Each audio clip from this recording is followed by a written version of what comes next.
বহরমপুরের ভালোবাসা এবং বহরমপুরবাসীর আবেগের সাথে জড়িত বাবা ভৈরব। দেখুন, কালকে যত সম্ভব বাবার চক্ষুদান হয়েছে প্রতিমা শিল্পী রঞ্জন পাল এবং তার ভাই বিপুল পাল। এবার বাবার 151তম বর্ষের পুজো।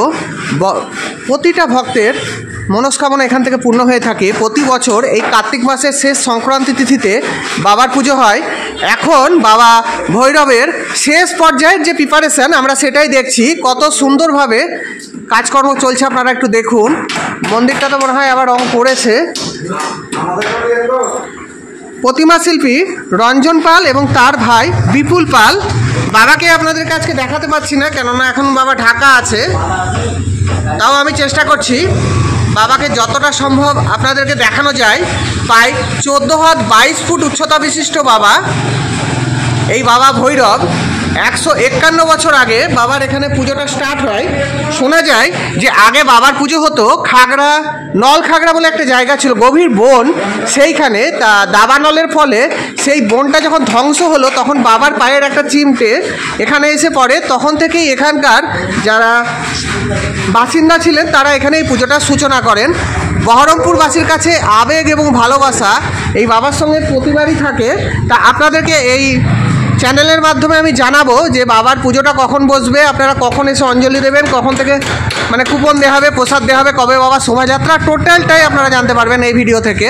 দেখতে থাকুন, আমি দেখাচ্ছি। অসাধারণ কাজ সব কর্ম করছে মিস্ত্রি দ্বারা জোর কদমে। আচ্ছা, আপনার নামটা কি স্যার একটু বলুন তো? উত্তম কুমার দাস। আপনি হচ্ছেন এই কমিটির মেম্বার না? ভৈরব পুজো কমিটি তারই মেম্বার তো? হ্যাঁ, তারই। বলুন এখানকার পুজোর ব্যাপারে কয়েকটা কথা বলুন। এই পুজো দীর্ঘদিনের, হ্যাঁ 100 বছর কাছাকাছি হয়ে গেছে আপনার। হ্যাঁ, এই পুজো আপনার বহু পুরনো পুজো। আচ্ছা, তাই পুজোটা আপনাদের কখন কি টাইমিংগুলো একটু বলুন আমাকে। টাইম সকাল 9টা থেকে 10টার ভিতরে আপনার কালকে হ্যাঁ ঘট ভর্তি যাবে। আচ্ছা, তারপরে পুজো ধরুন 10টা থেকে 10:30টার ভিতরে পুজো বসে যাবে। সকাল 10টা থেকে 10:30টার ভিতরে পুজো বসবে। আর ওই মালা টালা পরানোগুলো কখন হয় আপনাদের? মালা পড়বে আপনার ভোর 5টা থেকে। ভোর 5টা থেকে মালা পরানো হবে। বাবার তো কালকে চক্ষুদান হয়ে গেছে।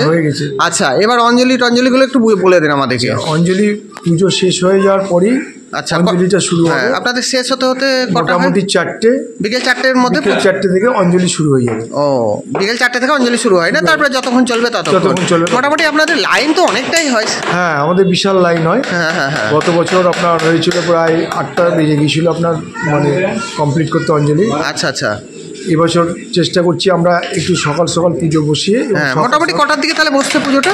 10টার দিকে। 10টার দিকে আসলেই আমরা দেখতে পাবো পুজো না? আর একটা কথা, আপনাদের কুপনের ব্যাপারটা একটু বলুন তো আমাকে। কুপন আপনার মালা পাওয়ার কুপন আছে। হ্যাঁ, আর আপনার ভোগের কুপন আছে। হ্যাঁ, ওগুলো একটু বলে দেন। ভোগের কুপন আছে। কত করে এগুলো এবার স্যার? ভোগের কুপনের রেটটা এখন ফিক্সড করা হয়নি। আর এটা মালাটা 50 টাকা। 50 টাকা। এই সামনে থেকে আমরা পাবো না? আচ্ছা। আর আপনাদের যেটা মেন হয় এটা যে শোভাযাত্রাটা, ওটা কবে? হ্যান্ডবিলে লেখা আছে, মানে এদিকে পরপর কতগুলো অনুষ্ঠান আছে। হ্যাঁ, অনুষ্ঠান হয়ে যাওয়ার পরেই আপনার শোভাযাত্রা হবে। 26 তারিখ পড়েছে, তাই তো? 26 তারিখ কি বার? বুধবার। এই কটা একটার সময় না? দুপুরে 1টার সময় এখান থেকে বেরোতে বাবা? আচ্ছা, মোটামুটি গোটা বহরমপুর শহর ঘুরে সন্ধ্যের দিকে তো আমরা জানি এখানে বাবার বিসর্জন হয়।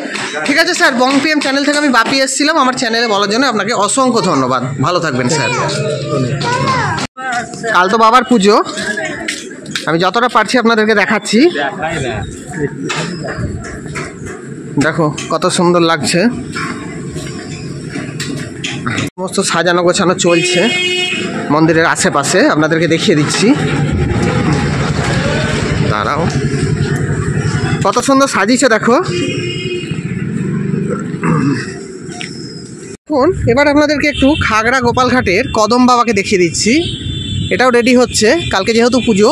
প্রতিমা শিল্পী শুভম দাস কি সুন্দর করেছে দেখুন, দারুণ লাগছে। যখন কমপ্লিট হবে তো কত সুন্দর লাগবে, তো ভাষা নেই মুখে। এই যে প্রতিমা শিল্পী কাজ করছে।